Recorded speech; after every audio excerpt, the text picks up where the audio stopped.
Hi, today I will review WordPress and its potential benefits in the online writing classroom. This review will place a heavy emphasis on the public and private post options that WordPress affords.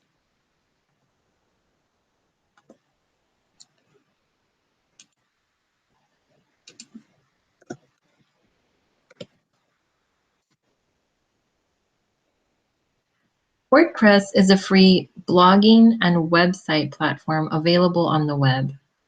Currently, WordPress hosts more than a quarter of content on the web, and users create more than 50,000 WordPress sites daily.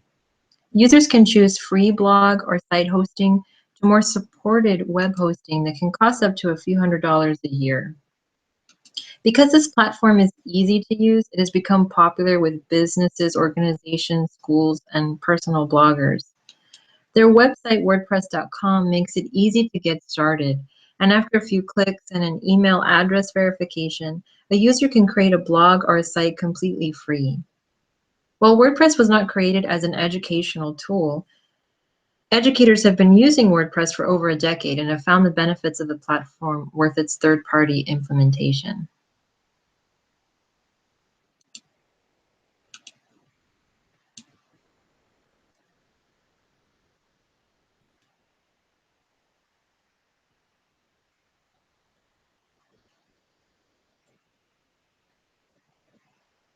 My interest in WordPress is not just for students to write more, but that's good too.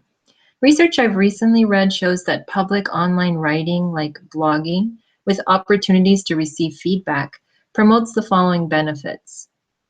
A legitimate audience for student work, which leads to higher quality work and feedback. Additionally, private online writing promotes these benefits: more personal risk-taking and admission of misconceptions, and verbalizing or writing about these misconceptions may lead to or is required for positive growth. These two types of writing, working synchronously, as in essay drafting, for example, may lead to students reflecting on their writing choices and implementing meaningful critical changes to their public written work.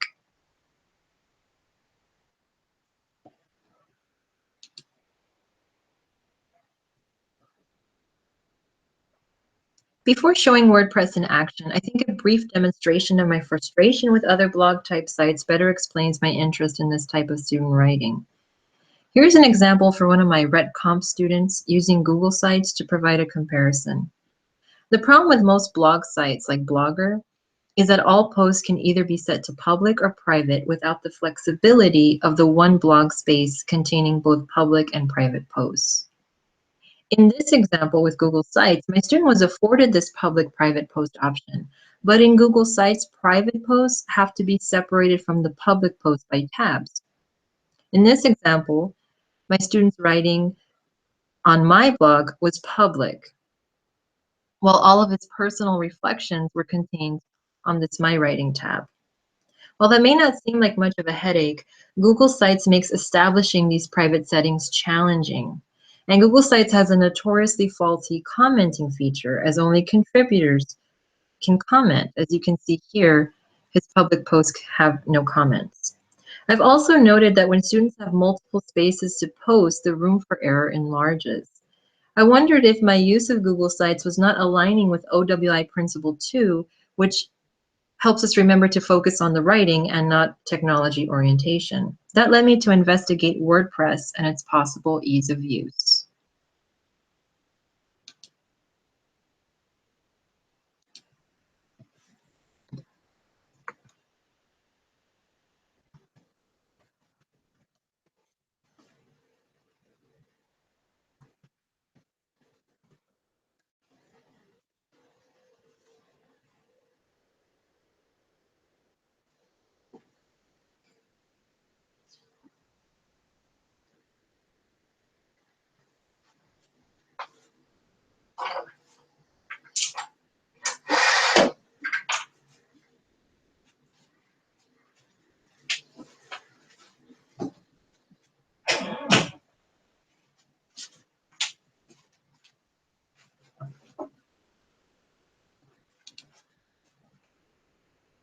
Here on WordPress, I noticed that the design was relatively easy to follow.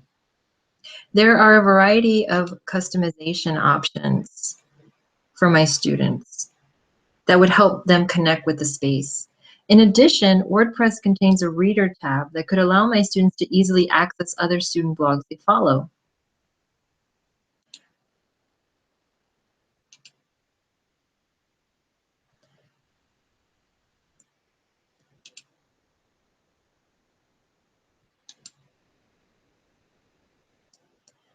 While editing buttons are clear, posting on a free WordPress site doesn't allow students the option to insert videos or audio, and this would be disappointing for some of my students. Writes a post, they have the option to select the visibility of the post. They can make the post public, which allows their peers to read and comment. And the interaction on customizable third-party blog platforms like WordPress would provide that personalized and interpersonal online community that OWI principles suggest foster student success. For private posts, however,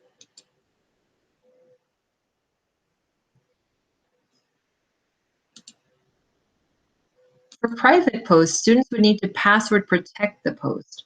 This provides me access to private posts through a non-editor or non-administrator setting, allowing me to view and comment on their site more safely and ethically than other platforms like Blogger or Google Sites, which at times, and for the purposes I am seeking, requires administrator status. What my students and I would have to consider is for each private post that is composed, the student and instructor would have to communicate in advance about the password, or at the very least deal with the student incorrectly typing in a pre-established password for the semester on one of many posts.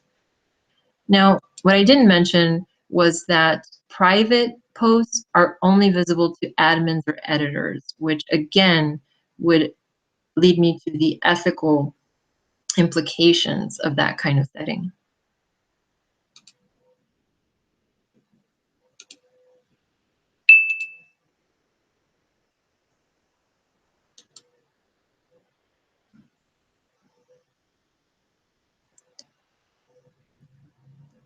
What I don't love about WordPress is how tedious it would be to establish the setting for each and every post, both for the student and myself.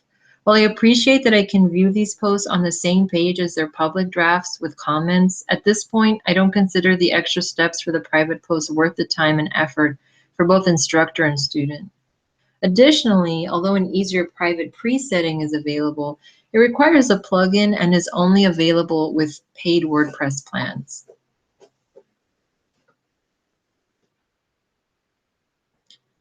I appreciate the combination of both private and public writing that WordPress affords, as this mirrors the public and private self that humans switch between anyhow. From a theoretical standpoint, I wonder how individuals change their multimodal representations, including their thoughts, as a reaction to others' powerful perceptions. And I consider that an important question for writing instructors to ask themselves when they assign blogs. Although WordPress is affordable and potentially very beneficial, I wouldn't consider it any easier to work through than other blogging platforms available, so I will not be trying it in my OWC courses.